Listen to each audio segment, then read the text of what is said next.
What's going on? What's going on, guys? This is your man, Real Deal, Steele, coming to you live.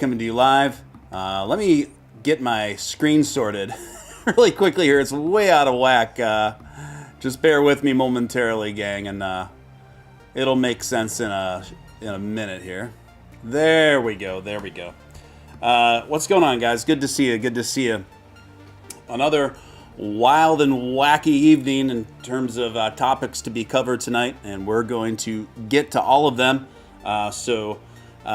Just strap in and let's do it to it, boppers. Before we begin, if I could just ask you to hit that like button. Takes a split second of your time, doesn't cost you a dime. Also, if you're new here, I'd like to personally welcome you and welcome you to subscribe and stick around. We've got a cool little community here. We'd love to have you be a part of it. And lastly, if you feel compelled to super chat anywhere throughout the duration of this broadcast, it's obviously hugely appreciated for the time and efforts put in. Feel free to ask me whatever, and I will do my best to field those. So, without any further ado, let's see who we've got in the chat so far tonight. We've got Stormer144, we've got RW, we've got Emperor Doge, we've got Zombie Doge Army, Crypto Tank Girl, welcome, Keith Havens. Who else? Diamond Hands Freddy, Alan Schneider, of course, Mike, Tracy. Lots of folks up in here tonight. Good to see you. Also, of those of you who are on Twitter, if you could please retweet the stream so our fellow community members know that we are out here. We're doing it to it, right? So, wow. Things are really unfolding in terms of news that's loosely related to what stuff we talk about here. And it's all pretty exciting, interesting, provocative stuff, you know? So, let's see. Let's just start at the top of it here. I don't know how many of you have been following this ongoings between Bitboy Crypto and Kevin O'Leary, aka Mr. Wonderful of Shark Tank fame. But basically, what's been happening is Bitboy Crypto has really been coming in with the heat and really bringing some extraordinary allegations that he's levying against Kevin O'Leary. And today, Kevin O'Leary started clapping back on this stuff, and which surprised me. I didn't think that Kevin O'Leary would even pay any mind, but he is. And considering Bitboy Crypto now has 1 million followers, Bitboy Crypto's a big enough blip to warrant a response at this point, I suppose. That's what I'm guessing. But the allegations are wild. I saw a short video earlier today that Bitboy Crypto had posted alleging that Kevin O'Leary was actually responsible for the two people, the ending of their lives in some like crazy drunken boating accident or something like that, and in which Bitboy Crypto said his wife was on record as driving, but he feels like after talking to some people that live in his neighborhood that it was actually Kevin. I was just like, what is going on? I don't know what to make of these things, honestly. And obviously, what kind of spurred this tension between these two guys is Bitboy Crypto's been very kind of out in front of this FTX story in terms of warning people about FTX before a couple weeks before everything went down with Sam. He was kind of went viral on one of his live streams where he went all Alex Jones style, railing against FTX, etc. I think even CZ too, if I'm not mistaken, and basically saying folks like Sam Bankman were ruining crypto, and he was obviously very vindicated in that. But now going forward, I think because he was vindicated in addressing the FTX and Sam Bankman thing, that he has a new kind of credibility when he talks about things now. So when he makes these allegations and grandiose statements, people view it in a new lens now, right? So Kevin O'Leary was on an interview a few days ago, I think on CNBC, one of those financial network stations, and they were interviewing him, and at the topic of Sam Bankman came up, and he was asked if Sam Bankman were to start another company, in the crypto industry if Kevin O'Leary would be an investor, and Kevin said unequivocally yes, that he would. So I think I raised a few eyebrows and speculated on why that is. Now, I guess the best interpretation of it would be, Mr. Wonderful is just a cold, calculated investor and would see the fact that Sam was able to raise as much money as he raised, as much capital and liquid as he had in the past for FTX, that not many people are able to do that, but at what cost, right? And how he did that, we know more about now. So I don't know. So it's really confusing because yesterday Bitboy also said that he felt that Kevin O'Leary was being threatened, physically threatened, to put on a nice shiny face, a veneer, and opinions regarding FTX and Sam. Another interesting allegation. Well, today Bitboy Crypto is saying that, more implying that Kevin O'Leary is in cahoots and complicit and all these other things. So I'm not quite sure how to take all these Bitboy Crypto bombs that he's lobbing out, verbal bombs that he's lobbing out on Kevin O'Leary at this time. Because yesterday, Bitboy Crypto was alleging that Kevin O'Leary was only sticking up for Sam or speaking well of Sam because he was forced to do so. And today, he has certainly changed his tune in that regard. At the same time, Bitboy Crypto was right about calling out Sam and FTX before it went down. So I wouldn't take anything off the table, and I haven't made up my mind about everything that Bitboy Crypto is alleging against Kevin O'Leary. And certainly Bitboy Crypto has been wrong on many things in the past, but he kind of has a renewed credibility with a lot of his critics now, and understandably so. But I'm just kind of taking it as it comes in, right? Taking it as it comes in, And I've certainly had my disagreements with Bitboy Crypto in the past here and there, but we'll see. We'll see how this shakes out. So let's take a look at some of these tweets, because they're really quite extraordinary. They're pretty funny. Scrolling back.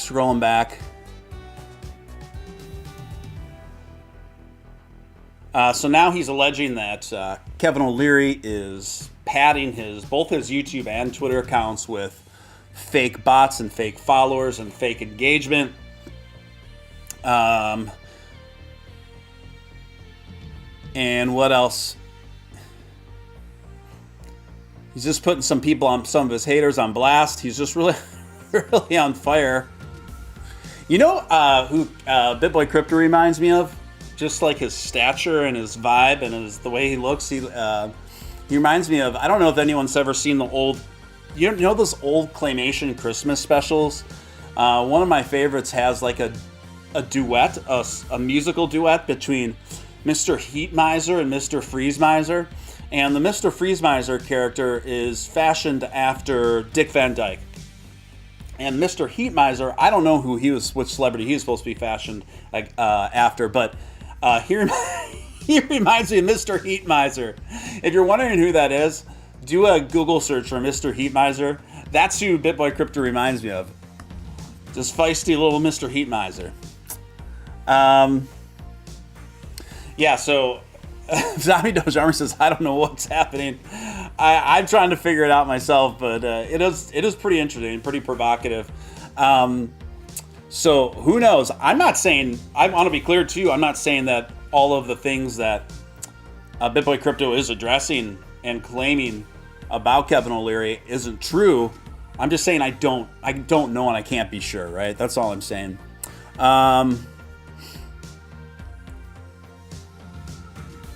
So basically Kevin is alleging that Kevin O'Leary was completely conspiring in cahoots with FTX, knowingly so, while knowing what was going on there. And also Bitboy Crypto tweeted out today, don't let my Voyager peeps think we have forgotten about you. We've got something coming up for you guys too.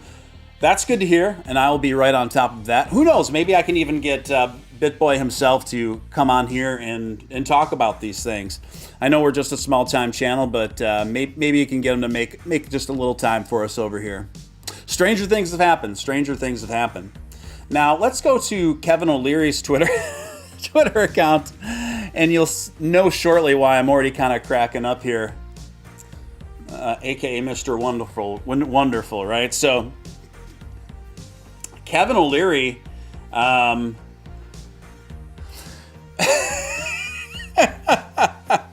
Kevin O'Leary retweeted two of Bitboy Crypto's tweets about him, and they're quote retweets, and he had this to say about one of Bitboy Crypto's tweets. He said, "This Sam Bankman-Fried situation has the excrement produces over time, has the excrement producing over time. This is total BS." And then a couple hours later, Kevin O'Leary retweeted Bitboy Crypto again, and he said this about him: "Bring it on, bozo. I eat guys like you for lunch, unless there are too many calories.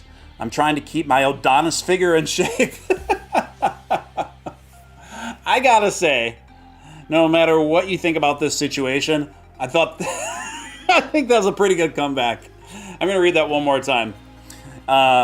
Bring it on, bozo. And he put bozo in a hashtag. Bring it on, hashtag bozo. I eat guys like you for lunch, unless there are too many calories. I'm trying to keep my Adonis figure in shape.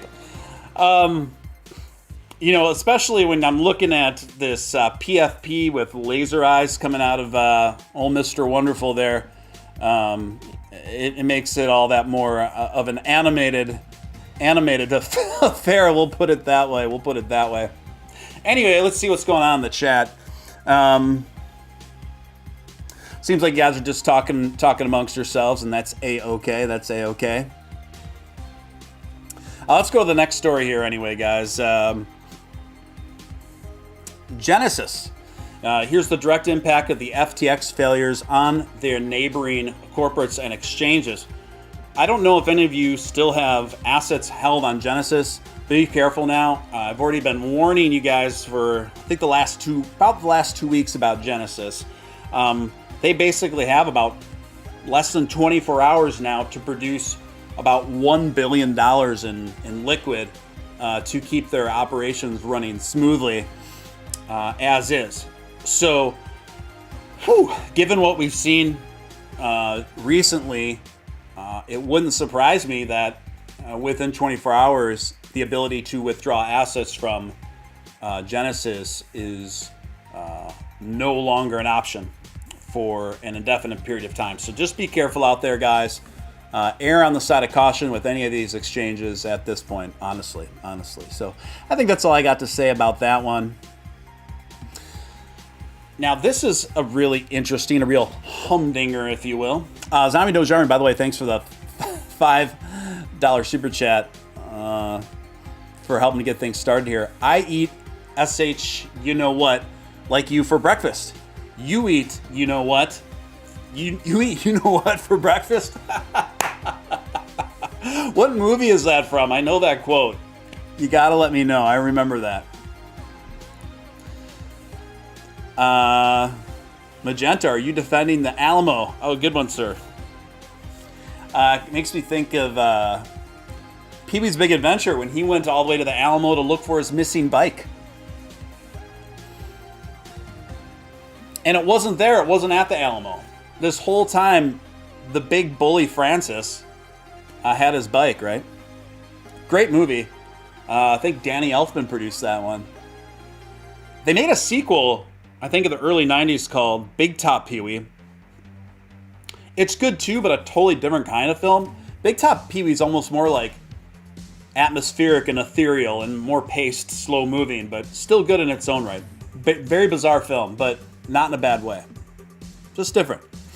Anyway, I don't know if any of you are already aware of this, but Ye West, formerly Kanye West, is running for president in 2024, already getting his campaign affairs in order. This is something I already knew that he was going to do. Some of you are probably have been aware of this already as well. What makes this interesting and kind of bizarre is recently he was seen out and around in one of his retail shops, or at one of the upscale retail shops that sells his clothing. And who was with him?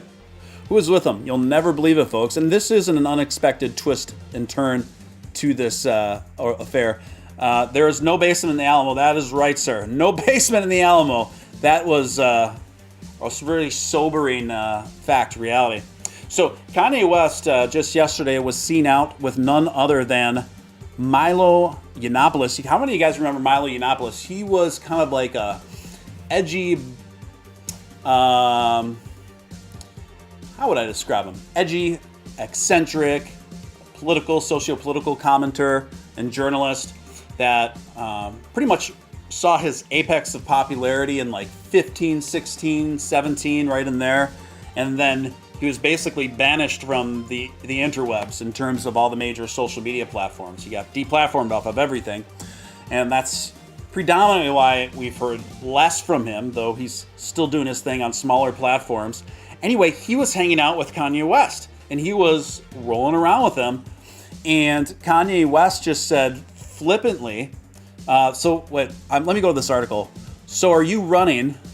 Wait. Milo Yiannopoulos, a far-right commentator, is, as it's described in this article anyway, who recently served as an intern for Marjorie Taylor Greene, was in the video with the artist who says Yiannopoulos is working on the campaign. What?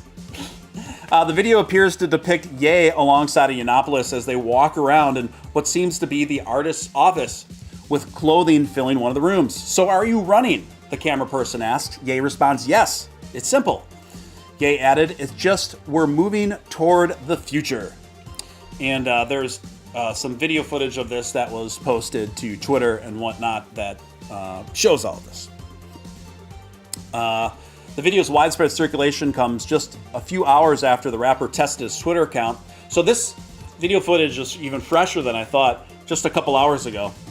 This video footage is looks like about 2 hours old as of now.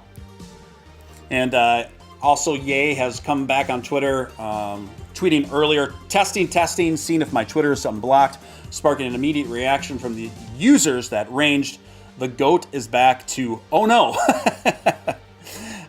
New Twitter chief Elon Musk responded to Ye's latest tweet saying, don't kill what Ye hate, save what Ye love. I thought that was pretty clever. Good advice too, and delivered very cleverly, for lack of a different adjective there. An announcement from Ye for the 2024 election was expected after he failed to gain traction in 2020 race. That's right, he did run in 2020. I forgot that already. Yeah, it didn't gain much traction. In fact, I would say Ye's 2020 election bid gained about as much traction as my YouTube channel has been gaining. Yes, that bad.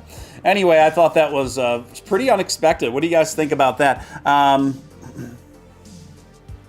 Stephen, are you aware of the... Yep, I see your comment, and I am aware of it. And it is a concern of mine, yes. Yeah, Stormer, interesting comment there. That is actually a much more common evolution than what you'd think. I've been talking with more and more people where that was the case. Yeah, Emperor Doge says he got AJ'd pretty much.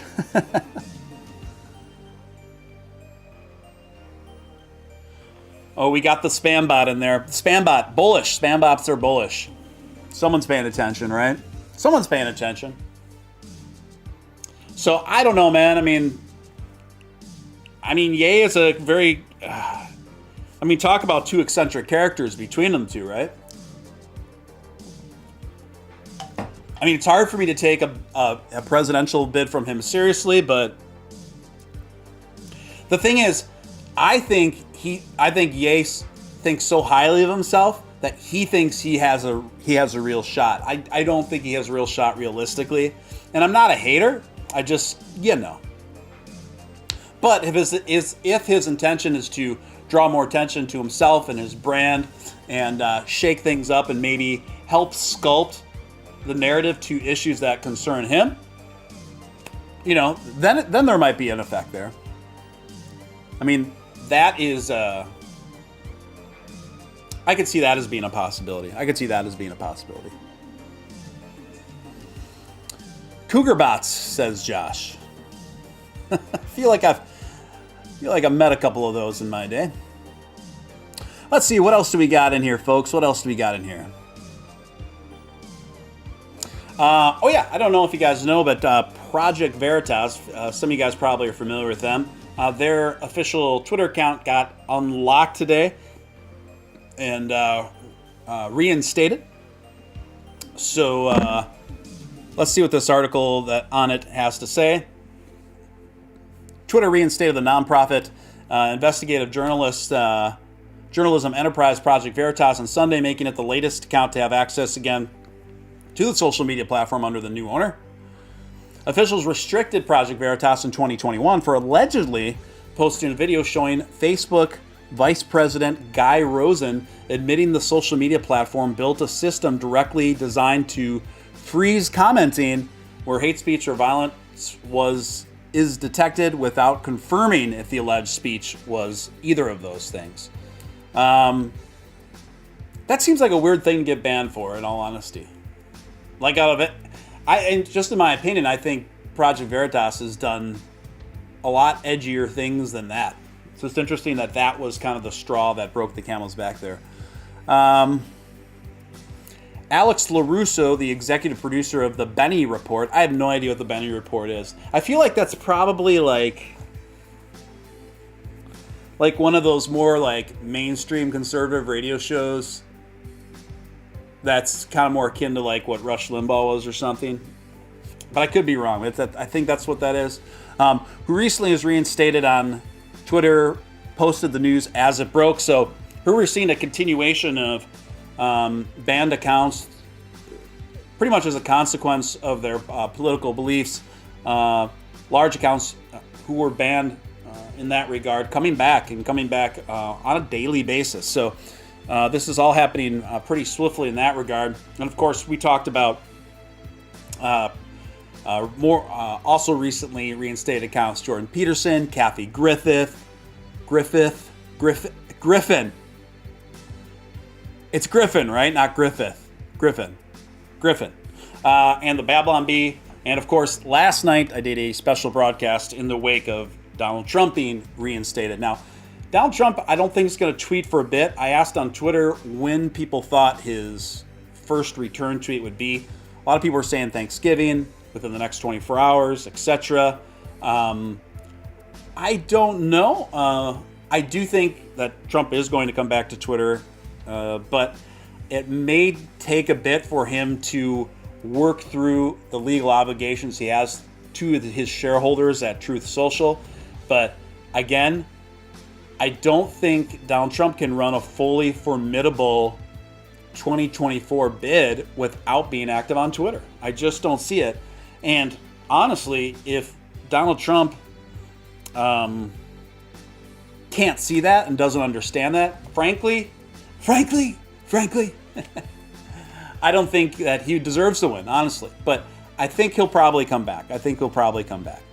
I mean, he knows the numbers, he knows the stats, he knows the engagement that Twitter offers him. And I don't know. Right now, I think he's being a bit stubborn. And I think he should feel a little bit more gracious, show a little bit more appreciation to Elon for doing that for him. But we'll see. Maybe he still will, but I think that'd be the smarter move in my opinion. Stormer, is Matt Wallace still leading his YouTube channel in December? I have no idea.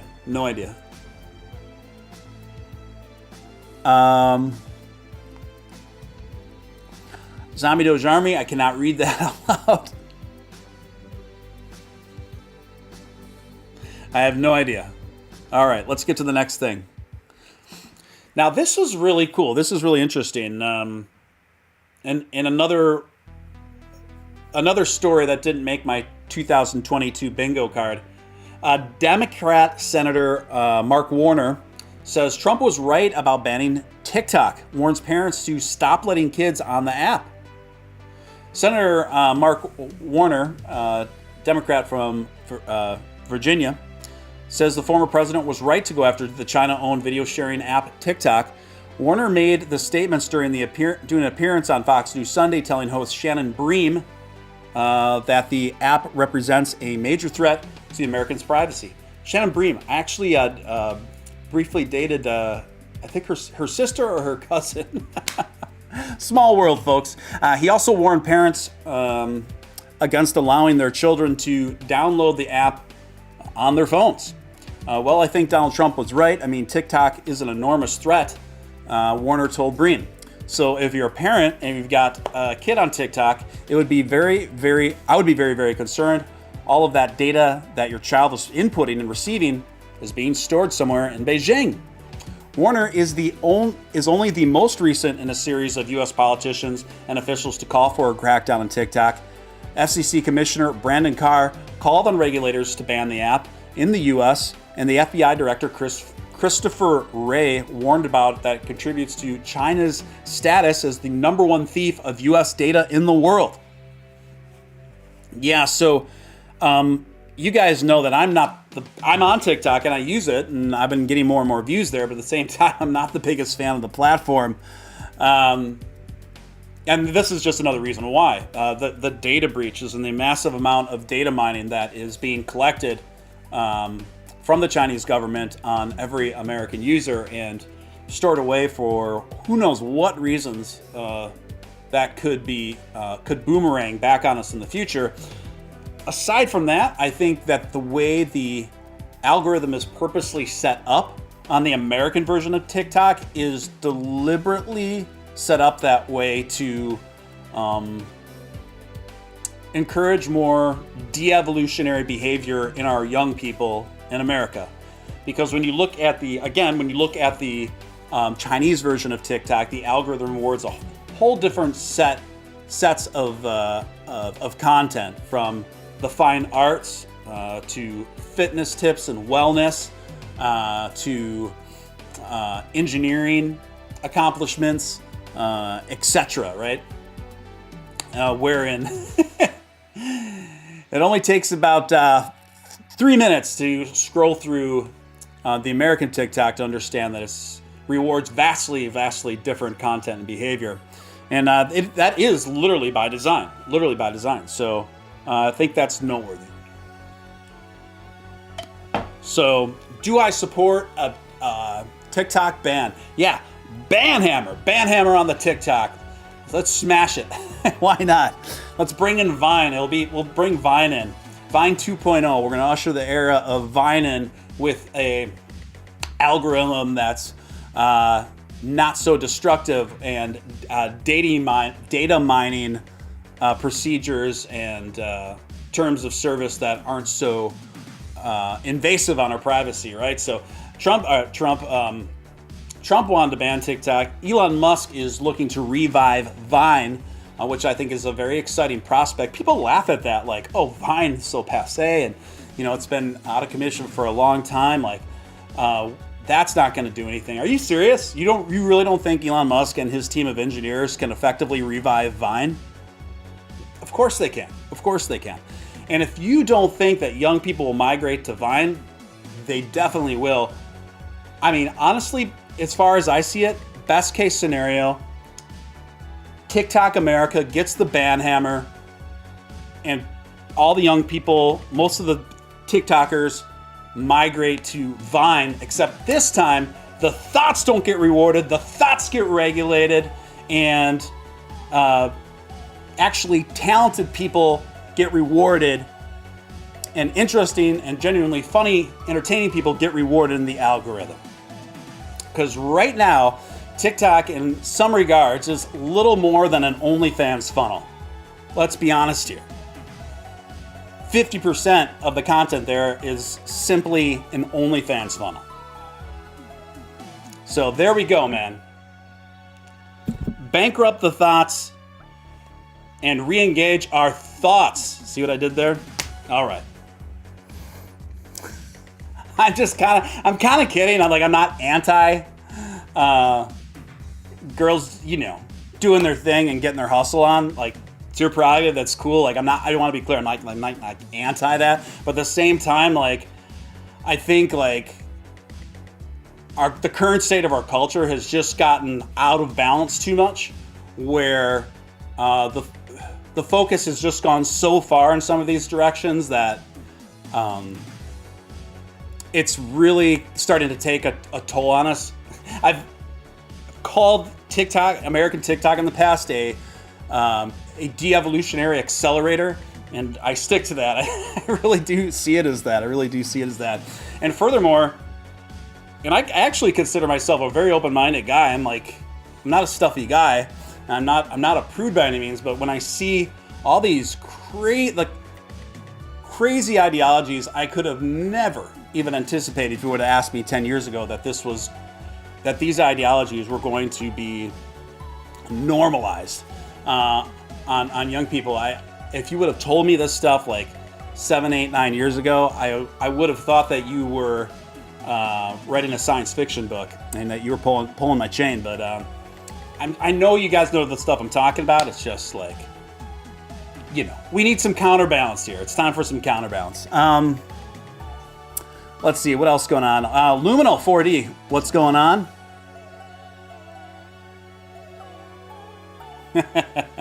Stormer, I know, I walked the line, my friend. I walked the line. Just like Johnny Cash. That's not what I'm saying, Josh. Don't get me in trouble. It's not what I'm saying, guys. Don't get too spicy on me, okay? Don't get me in trouble. On other news, one of the Power Rangers died today. He's pretty young, only 49 years old. The original Green Power Ranger, Jason Frank, has passed. Best known for portraying Tommy Oliver, the original Green and White Ranger on Mighty Morphin Power Rangers. Died at 49 years old in Texas. And the cause of death is not out yet. It's not released, so who knows? But I was never a fan, but not an anti-fan either. I mean, I was too old before that was a thing for me to be into. But I remember flipping through the channels and seeing it on. I always thought it was funny. Like, I thought it was fun and funny. It had like a really kind of campy, lo-fi Japanese monster movie action vibe about it that I liked. So, it is what it is. And the world keeps turning, folks. The world keeps turning. Trump did make a statement. Regarding his Twitter account being reinstated. But Donald Trump, Daily Wire reporting, did not see any reason to return to Twitter shortly before new CEO Elon Musk reinstated his account on the social media platform Sunday. Trump made the remarks during a brief appearance at the annual leadership before the Republican Jewish Coalition, when Matt Brooks, CEO of Republican Jewish Coalition, mentioned to Trump that Musk was conducting a poll to see if he should let the former president back on Twitter. And someone asked Trump last night, I don't know if you've been following Twitter's blowing up today. Elon Musk posted a poll, over 13 million respondents so far, asking whether or not you should be reinstated to Twitter. Brooks said, my question is to you, what do you think about Elon Musk buying Twitter? And if you are reinstated, will we see you back on it again? And Trump responded to this as of last night, or maybe it's the night before last now. I don't see any reason for it. There are a lot of problems in Twitter. Swipe, dis. You see what's going on, he said. They may or may not make it, but the problems are terrible. The engagements are negative, and you have a lot of bots, and you have a lot of fake accounts. Maybe I should try to read it in Trumpian fashion. You have a lot of problems on Twitter. And you see, you don't know what's going on. They may or may not make it, but the problems are terrible. The engagements are negative. And you have a lot of bots. Lots and lots of bots. Not the big, beautiful bots. The very negative bots. The bad, bad bots. And you have a lot of fake accounts. Fakes everywhere. Fakes here, fakes there. Fakes to my right, fakes to my left. Just a lot of fake accounts. Trump claimed that his social media platform is through the roof and doing phenomenal. We're doing phenomenally well at Truth Social, okay? We don't need the Twitter. Our bots are low, our engagements are high. It's the hugest, it's the best social media platform in the history of the world. Remy loves my Trump impersonation. That got her out of a slumber. What's going on? Remy, the Trump impersonation got her out of slumber. Are you alarmed? Are you excited? Are you excited? So, what do I think about this? I think this is Trump being Trump, right? I don't agree with anything he said there, and I don't think it's accurate, but I think he is being a shrewd businessman. He's always a shrewd, calculated businessman till the end. The idea that engagements aren't doing well at Twitter is just false. Engagement and usage at Twitter is at an all-time high. And the bot problem is still bad. I will give him that. The bot problem is still bad, but it looks like it's being worked on. And what else was he saying? That's pretty much it. But he's still using, what he's trying to do is he's still holding out and trying to make Truth Social the place to be. It's just never going to be the place to be. It's going to be the place to be for Trump loyalists and large swaths of conservatives, mostly older conservatives, but not even like the younger conservatives, or many of them are really hanging out on Truth Social, honestly. And those of you who have been watching the show for a long time, don't you remember right when they were forming Truth Social, when I was talking about this, I said, I foresee a big branding problem, a big, big, bad branding problem. Because I said, I think it'd be much more smart if it wasn't called Truth Social. It's just kind of a corny, kind of a cringe, heavy-handed name. And then also, I thought it would be much more smart to have Trump hire the best, the very bestest of best engineers, and then also brand it more in a more savvy manner, so doesn't have like an inherent political bias in the branding.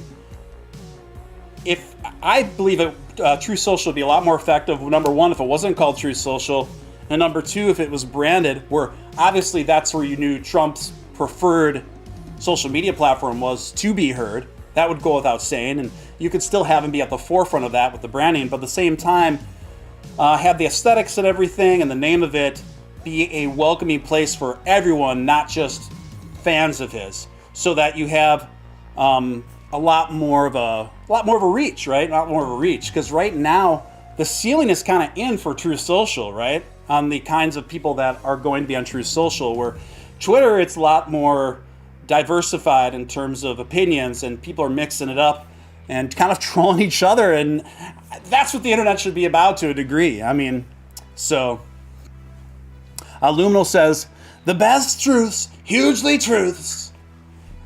Let me ask you something, people. Would you rather tweet or would you rather truth?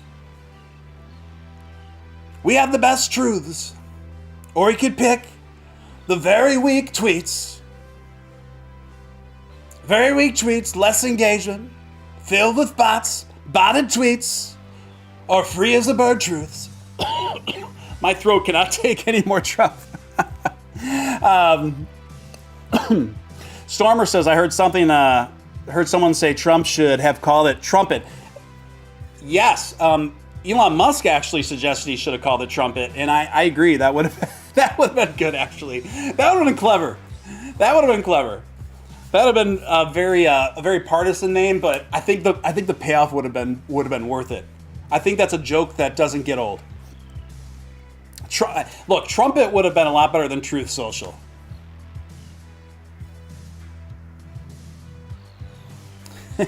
Tweeting does sound kind of soy, Josh says. Yeah, it's got the word twee in tweet, but it is what it is.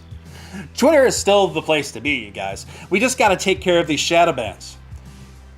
Maybe we can have, maybe when Trump, and this is the thing too, Trump can hold out and talk as much smack about Twitter as he wants.